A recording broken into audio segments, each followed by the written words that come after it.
പ്രജിതേ, ഈ Russia തിരിച്ചടിക്കുമോ? Russia യുക്രൈനെ തിരിച്ചടിക്കുമോ എന്നതല്ലേ? തീർച്ചയായിട്ടും തിരിച്ചടിച്ചു തുടങ്ങിയിട്ടുണ്ട്. അവർ ആ ഡ്രോൺ ആക്രമണം ഉണ്ടായതിനു ശേഷം ഒന്ന് പരിഭ്രമിച്ച ഒരു പകപ്പുണ്ടാവുമല്ലോ.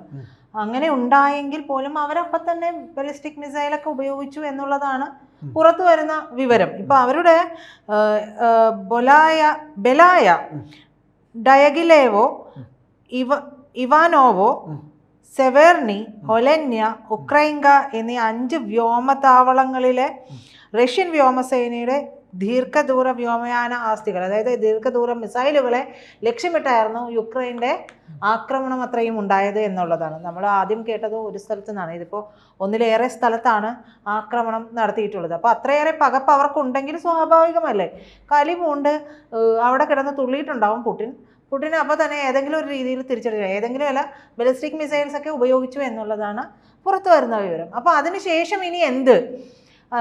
ഈ യുദ്ധം തീർക്കാൻ വേണ്ടിയിട്ട് ഉള്ള ചർച്ചകളൊക്കെ ഇതിൻ്റെ ഇടയിൽ നടന്നുകൊണ്ടിരിക്കുകയല്ലേ. അപ്പോൾ ഇത് നടന്നുകൊണ്ടിരിക്കുന്നതിൻ്റെ ഇടയിലാണ് പറയുന്നത് ഇങ്ങനെ ഒരു വിഷയം യുക്രൈൻ കടന്ന കൈ ചെയ്യുന്നത്.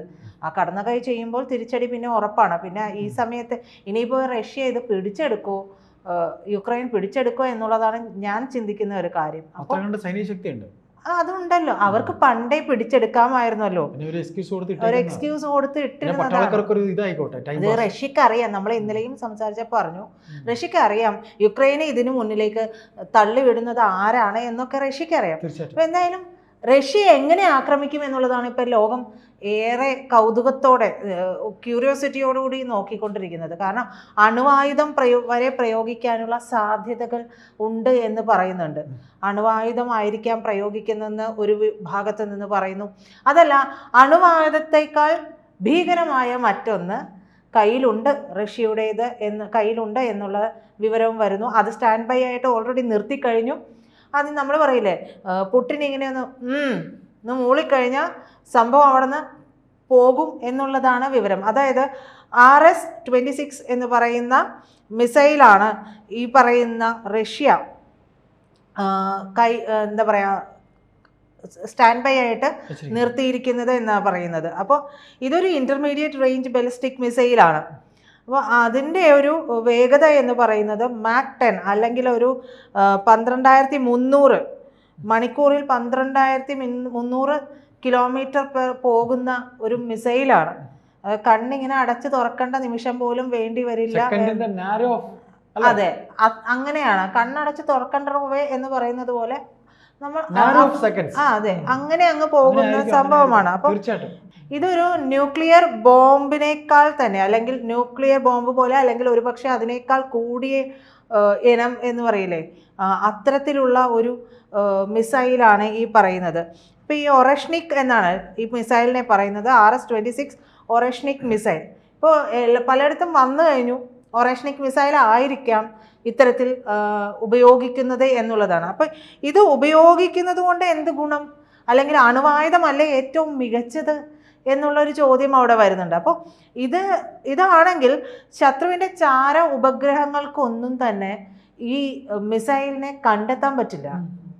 അത്രത്തോളം ചെറുതല്ല, അത്രത്തോളം അത് സ്റ്റെൽത്താണ് എന്ന് പറയില്ലേ, സ്റ്റെൽത്ത് വിമാനങ്ങൾ കണ്ണിൽ പെടാതെ പോകുന്നതാണല്ലോ. അപ്പോൾ അത്തരത്തിലുള്ള കാര്യങ്ങളാണ്. അപ്പോൾ ഈ പറയുന്ന മിസൈല് 2024 നവംബർ 21 ഡിനിപ്രോയിൽ നേരെ നടന്നിട്ടുള്ള റഷ്യൻ സൈന്യം ആ സമയത്ത് ഉണ്ടായിരുന്ന ആക്രമണത്തിന് ഉപയോഗിച്ചിട്ടുണ്ട്. അപ്പോൾ ഈ ഒറഷ്നിക്കിൽ 6 വാർഹെഡുകളായിരിക്കും ഉണ്ടാവുക. ഓരോന്നിലും സബ്മോണിഷനുകളും അടങ്ങിയിട്ടുണ്ട് എന്നുള്ളതാണ് പറയപ്പെടുന്നത്. ഇത് multiple independently targetable re entry vehicle എന്നാണ് പറയുക. അപ്പോൾ ഈ സവിശേഷത അർത്ഥമാക്കുന്നത് എന്താണെന്ന് വെച്ചിട്ടുണ്ടെങ്കിൽ മിസൈലിന് ഒരേ സമയം ഒന്നിലധികം പോയിന്റുകളെ ലക്ഷ്യമിട്ട് പോകാൻ കഴിയും എന്നുള്ളതാണ്. അപ്പോൾ നിലവിലുള്ള വ്യോമ പ്രതിരോധ സംവിധാനങ്ങളെല്ലാം കണ്ണ് വെട്ടിച്ചുകൊണ്ട് ഈ മിസൈലിന് അവിടെ പോകാൻ കഴിയും.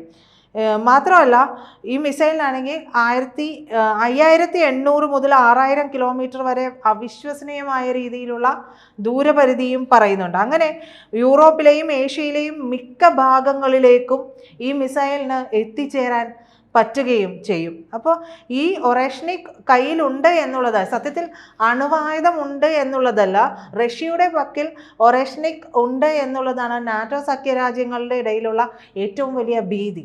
കാരണം ഈ പറഞ്ഞ ഇത്രയും ദൂരപരിധിയാണ്. ഇത്ര ദൂരപരിധി ഉള്ളതുകൊണ്ട് ഇത് എവിടെ വേണമെങ്കിലും പോവും. അവർക്ക് അവിടെ നിന്ന് ജർമ്മനിക്ക് കിട്ടും.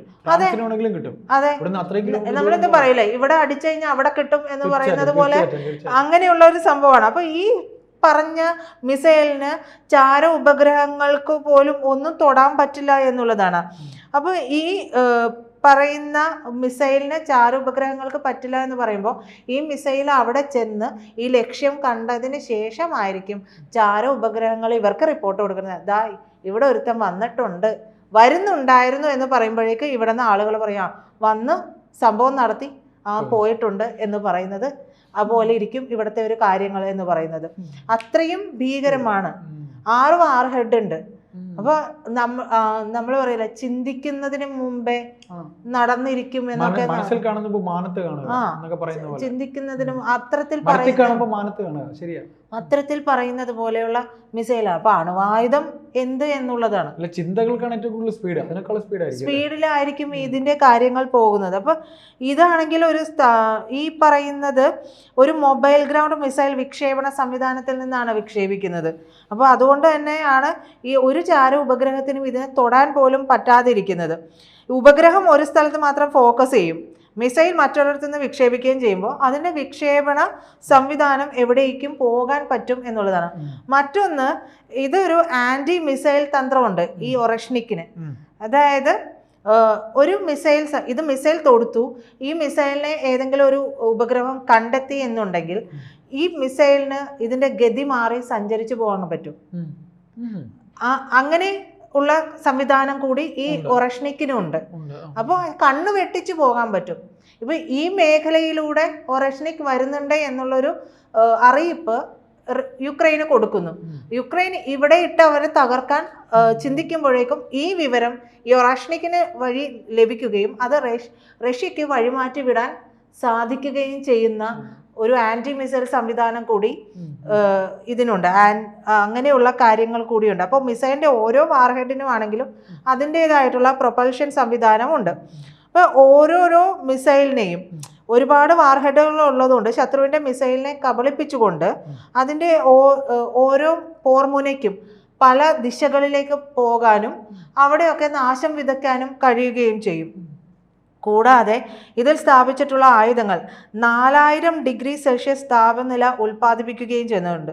അതുകൊണ്ട് തന്നെ ഏത് ലോഹത്തെയും ഉരുക്കി കോൺക്രീറ്റിനെ ചാരമാക്കാനായിട്ട് കഴിയുകയും ചെയ്യും. അപ്പോൾ സൂര്യൻ്റെ ഉപരിതല താപനില അനുസരിച്ചിട്ട് അത് 5 മുതൽ 6.5 ഡിഗ്രി സെൽഷ്യസ് വരെയാണ്.